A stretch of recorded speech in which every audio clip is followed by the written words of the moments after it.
السلام عليكم ورحمة الله. من بعد الفيديو اللي كنت نشرته حول قرية إيش أو إيش كما شرح لي صديقي الأستاذ فريحة، أستاذ التربية البدنية والفنان المعروف، فنان فيكيكي ولكن في وجدي ومغربي، فنان مغربي. هو اللي كنصحح عليه هذه الكلمه لان الاسم الحقيقي اللي كينطقوه الناس ديال الفيكيك هي ايش. بعد هذا الفيديو هذا اللي كنت درته توصلت بواحد العدد كبير ديال الاتصالات من صحفيين جزائريين. كاين صحفيين مغاربه ومهتمين مغاربه، وكاين صحفيين جزائريين فيهم اللي خارج الجزائر في اوروبا والخليج كذلك، وكاين صحفيين جزائريين اللي من الجزائر. ما خلاونيش نقيد الارقام ديالهم، كيقول لك اودي الارقام ديالنا الى اخره.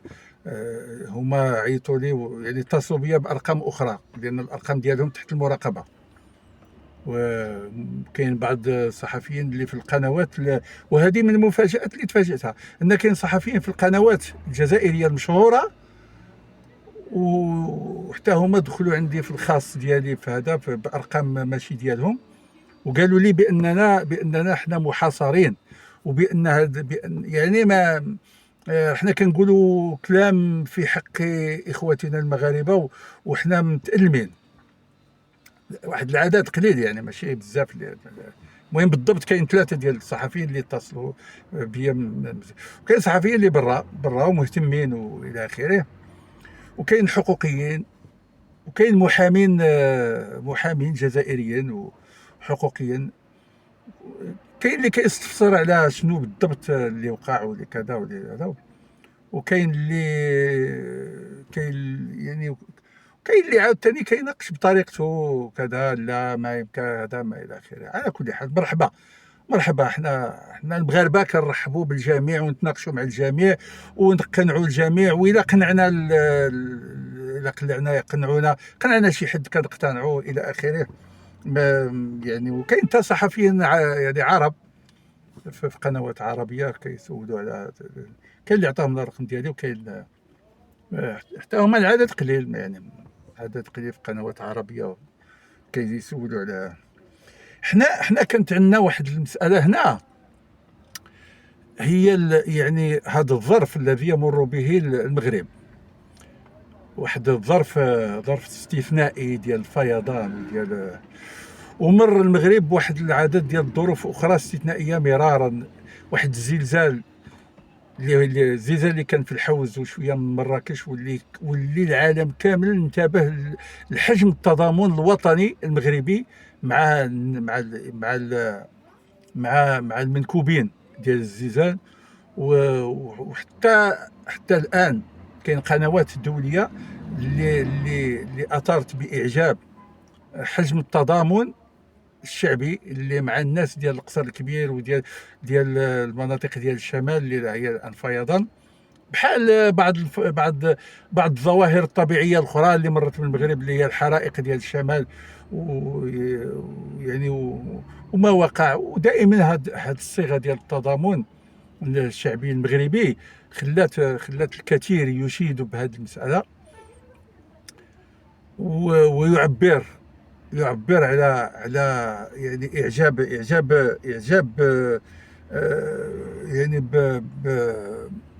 يعني ماشي غير حجم التضامن، يعني الروح الوطنيه، ولا اللي كنسميوها حنا تمغربيت في الداخل وفي الخارج. الا النظام الجزائري بوحده استثناء في العالم. ما نتكلمش انا على جنوب افريقيا وهذا التبع وهذا وكذا، ولا بعض الاذيال في امريكا الجنوبيه، ولا هذو بوحدهم، هذو حساب ديالهم بوحدهم هذا. ولكن النظام الجزائري، كنقول النظام الجزائري، ما كنقولش الجزائريين، كنقول النظام الجزائري، هذا موضوع اخر غادي نتناولوا لان حنا في في وجده كنعرفوا هذا الموضوع، كنعرفوا هذا الموضوع مزيان، وكنعرفوا احسن من خوتنا المغاربه في الداخل، وكنعرفوه مزيان. حنا ما كنقولوش، كنقولوا النظام الجزائري، وما كنقولوش الجزائريين ما كنعموش، لان كنعرفوا حنا كنعرفوا واحد 300 ولا 400 الف جزائري كتزور المغرب، وكنعرفوا بانه واحد العدد ديال الناس اللي عبروا على جزائريين، اللي عبروا مرارا وفي مناسبات كثيره على انهم ضد هذا الحقد وهذا الكره وهذا التمكريه كما نقولوا حنا في المغرب، تمكريه ضد المغرب يعني في اي مناسبه، حتى في النجاحات ديال المغرب. يعني هذا النظام الجزائري غير مرتاح، يعني كل ما كتكون شي مناسبه كارثه طبيعيه وكذا الا ويقلب على فين يستفز المغرب، فين خصو ولكن في الحقيقه الان اصبح اضحوكه ولا يعني حتى لدى ابنائه الشرفاء الجزائريين، كنتكلم على الشرفاء الجزائريين الذين يرفضون. انا كنعرف اش كنقول في هذا الموضوع، ملي كنقول لكم النظام الجزائري، وكنقول الاخوه الجزائريين كنفرق وكنعرف، وعندنا اصدقاء ديالنا، وعندنا محبين للمغرب، وعندنا هذا موضوع اخر، هذا يعني موضوع غادي نتناولو، غادي يجي الوقيته ديالو فين غادي حنا ما كنعموش الاحداث. هذه المره هذا الشيء اللي يعني مثلا هذا الشيء اللي كان في سميتو في الكان بوحدو هانتوما تشوفوا شحال ديال الجزائريين كاع اللي داروا مشاكل، واحد العدد قليل اللي هما اما جنود جاوا في الصفه ديال المدنيين، اما لصوص، ولكن كاين واحد العدد ديال الجزائريين اللي جاوا يتفرجوا وتمتعوا بالمغرب وكتبوا على المغرب وغامروا بحياتهم، وراه قالوا هذه الصحفيين غامروا بحياتهم وكذا، لان النظام الجزائري اي واحد يشم فيه الريحه ديال المغرب، تريكو ديال المغرب، ريحه المغرب، كاين اللي كاع ما عنده لا تريكو ولا حتى شي حاجه، غير ريحه المغرب، غير وجه ديال المغرب، كاع غير وجه ديال المغرب يعاقبوا عليه. وجاوا لهذا هذا موضوع اخر ديال نفرقوا بيناتهم. حنا كنفرقوا بين اخواننا الجزائريين الاحرار اللي كيبغيو هذه البلاد وكيبغيو مرحبا بهم. وراه عندنا الالاف ديال الجزائريين اللي عايشين في المغرب، وكاين اللي عايشين في المغرب منذ سنين وزادوا في المغرب وباقيين عايشين في المغرب ومحتفظين بالجنسيه ديالهم الجزائريه، وكاين واحد العدد اللي بدلوا الجنسيه ولات الجنسيه مغربيه لانه عاش في المغرب، وهذه امر عادي طبيعي. راهم كيقلبوا على الجنسيات الاوروبيه كيخلصوا عليها الفلوس، فبالاحرى جنسيه مغربيه ديال الدم ديالو، كبروا اجدادهم هنا وكبروا العائلات ديالهم،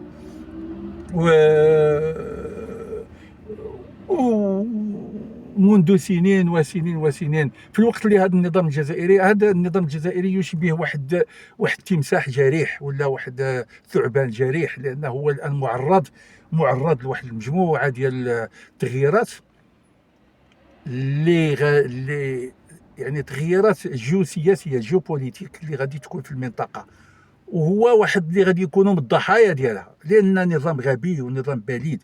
وهذا الشيء راه ما نقولوش انايا، راه كيقولوا حتى الاخوه الجزائريين المعارضين اللي كانوا في الخارج راه